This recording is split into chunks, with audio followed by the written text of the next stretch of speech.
We heard a lot about Russia during the 4 years of the Trump administration. I sure did. I mean, but we kind of not focused on where we should have been on the Russian threat. So just like as you're listening to this broadcast, there is still an ongoing Russian hack attack on major companies in the U.S. The Intel. I mean, I just got a breaking news alert that they just figured out a new way that Russia was penetrating all of our systems they didn't even know about.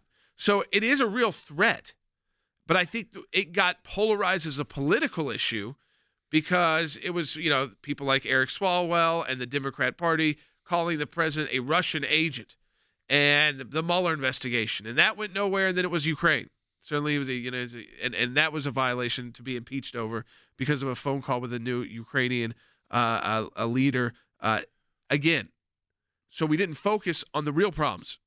And see, I think this is why those world leaders, they love when America gets distracted by a phony dossier about Russia and ignores the real issues in Russia. Now, we have an office in Moscow, the Slavic Center for Law and Justice. Their primary role is continuing to fight for religious liberty rights that were guaranteed at the fall of the Soviet Union.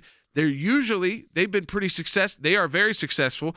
They usually are fighting regional governments. Yep. Because like Putin or not, at the national level, he's allowed more churches to come in, but it's still always it's a very careful balance that they are living in too. It's a big operation in Russia. Russia's massive, and you still have a lot of these ex-Soviet elements running most of the country. We have 300 affiliate lawyers in Russia throughout Russia. 300 affiliated lawyers, and then a home base in Moscow. Right a block off of Red Square. Yeah, it's right there, and they are very public about their work, and they've been able to again navigate.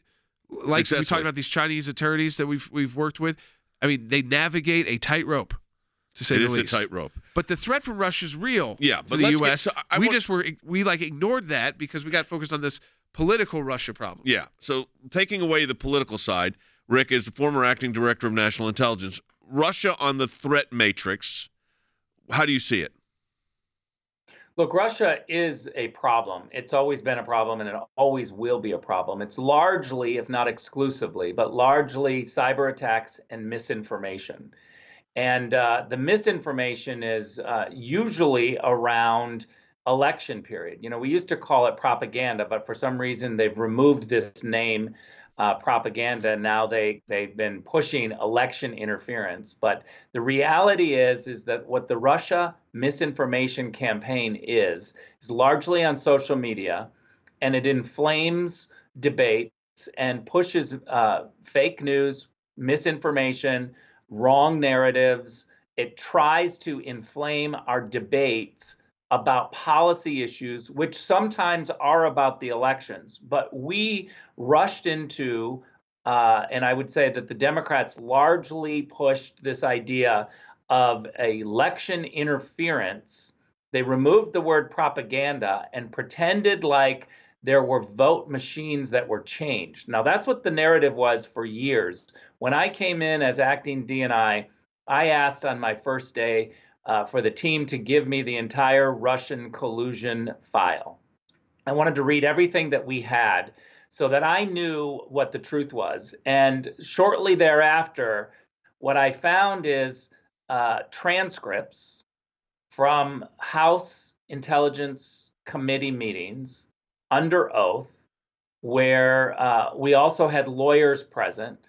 And the individuals that were pushing this Russian collusion narrative on TV and in public said quite something different when they were under oath with their lawyer sitting next to them. And it was dramatic. It was on TV saying that Donald Trump was was part of the Russian collusion efforts, and that he was, some people were even saying that he was a Russian asset.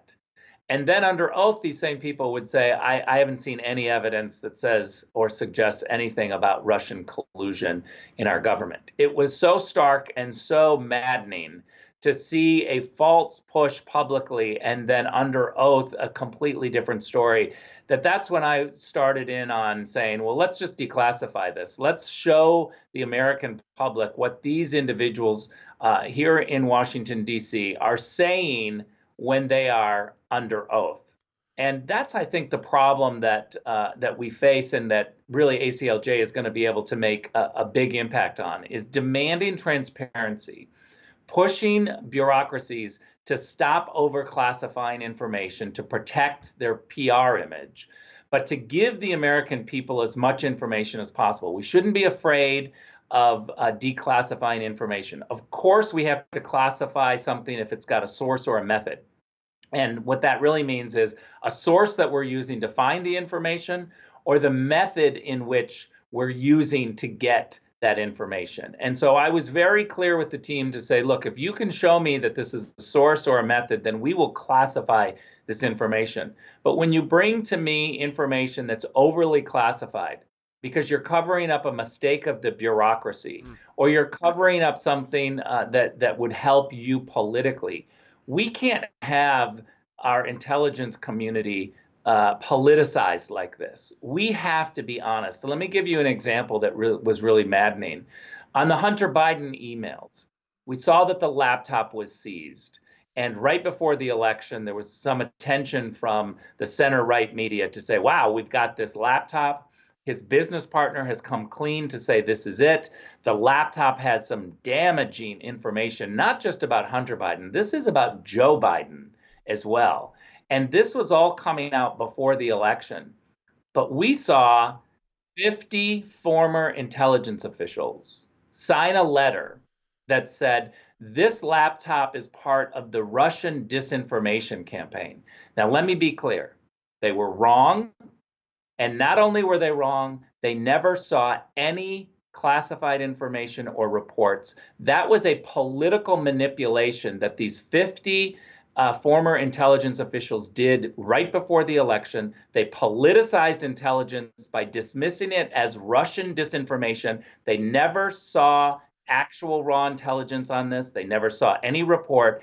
They jumped to write the letter for political purposes, and they used intelligence to do that. Now, I think that that is typical of Washington, D.C., but it's got to be cleared out. We've got to stop politicizing intelligence. It's too important. Transparency is not political. We need to push for more transparency.